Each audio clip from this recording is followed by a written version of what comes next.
Mother looked puzzled. Who's Rita? Oh, Rita is the lady who helped me change into the Victorian clothes. Then later, she said I'd make a good tour guide. I explained, I said I was still at school and she suggested that I should get a weekend job helping out with the tours. I see, Mother added hesitantly. And would this weekend job be as Rebecca or Peter? We all fell silent for a moment until I said, well, Rebecca, I guess. Which is where the problem lies. Quite. Mother retorted dryly. I say, Peter, would you make your mother and I a pot of tea, please?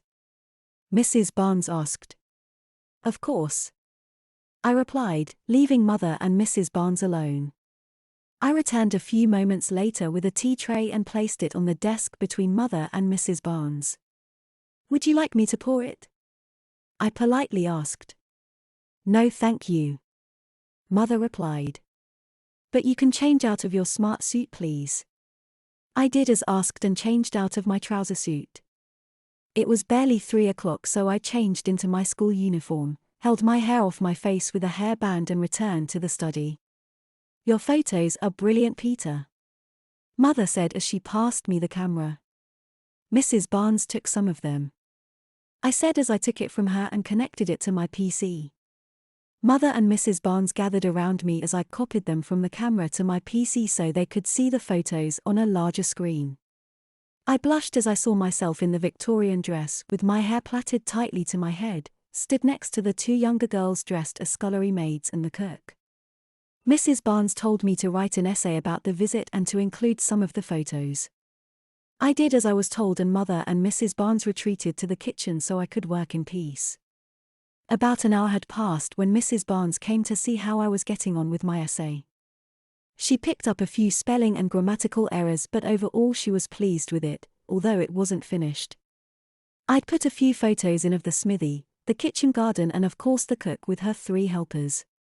I also included a paragraph explaining the Victorian dresses and their numerous layers of undergarments, including the uncomfortable and constricting corset. You didn't appear to be either uncomfortable or constricted in your corset, Rebecca, she mentioned after reading my account. I explained that my waist had only been taken in about an inch and that in reality, the Victorian girls would be taken in a good 4 inches, often more.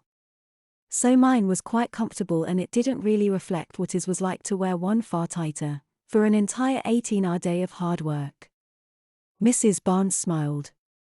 Well, I think you've been very brave today, Rebecca, and the experience you've had has been invaluable.